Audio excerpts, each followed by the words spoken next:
Honor, bravery, and courage. The stories of thousands of our service members are now on display for the public to see. We are live in Arlington for the opening of the National Medal of Honor Museum.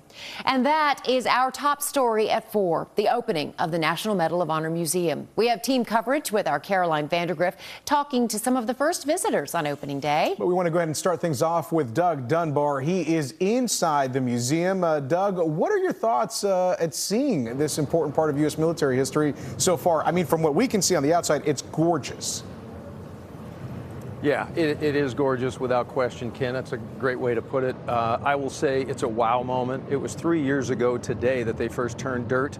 They opened the doors 3 years later on the exact day they wanted to, Medal of Honor Day here in the United States of America. And when you take the elevator from the ground floor up to the second floor where the museum is, you're going to see a 7-minute video that starts things off in a circular room. And then once you exit, you're going to come right through that hallway. And on the right-hand side, 1861 is going to be the first date you'll read on the wall, and that is when the Medal of Honor was very first bestowed in our country. As you enter the grand hall that has so many exhibits and stories, over 300 stories in here, you begin to see things. You're going to see the Army jacket. You're going to see the combat helmet that was worn in 1969 by Roy Benavidez. And then, just a couple of steps away, for instance, one of so many, the story of Roy Benavidez. Staff Sergeant in our U.S. Army, served in Vietnam. Date of his action was 1968, and this was a young man who spent over 6 months recovering so that he could simply deploy again. You begin to make a personal connection. And it gets even more personal when you look at the artifacts that, in this case, the family has donated. Such deeply personal items, his sunglasses, his Special Forces ring, his Special Forces Association membership card.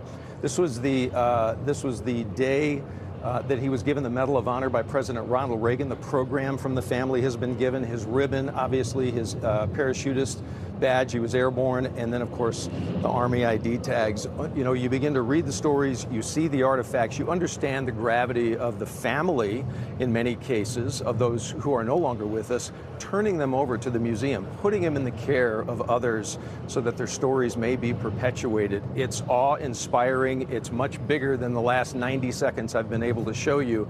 But I'm curious about what people felt when they came in today. And with that, our Caroline Vandergriff has spent the day here as well. Caroline, I mentioned last night on our 10 o'clock news that veterans specifically get in free here at the National Museum of Honor all week long. And it sounds like today a fair amount of them came out to take advantage of that offer. That's right, Doug. I would say the majority of visitors we saw today were veterans or family members of veterans. All veterans received this special challenge coin to commemorate the moment.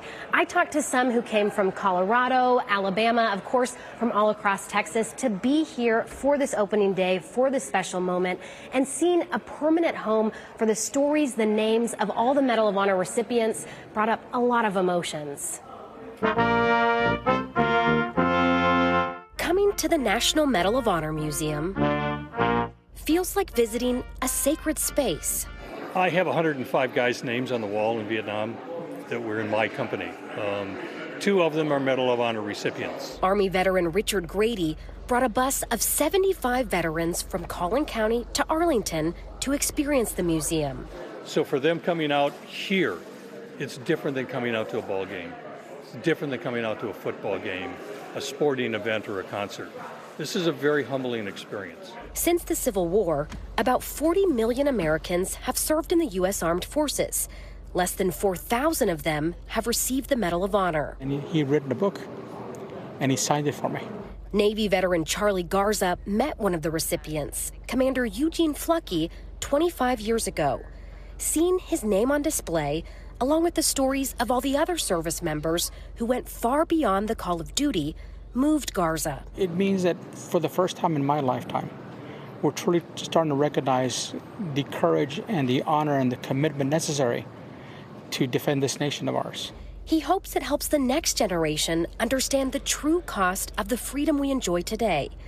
9-year-old Shoshana Adams says she learned a lot. A lot about history and how other people sacrifice themselves to save our lives. Both of her parents served in the Air Force. They brought the entire family out for the museum's opening. We always wanted to teach our children about what the sacrifices that others have made and why we chose to serve. By honoring and preserving the courage of military service members past and present. Just come out here, take the time, look at the stories, watch the videos. We ensure we never forget the sacrifices they made. Thank you for your service. As Doug mentioned, admission is free for veterans this week. The museum expects to welcome millions of visitors every year here at its home in Arlington.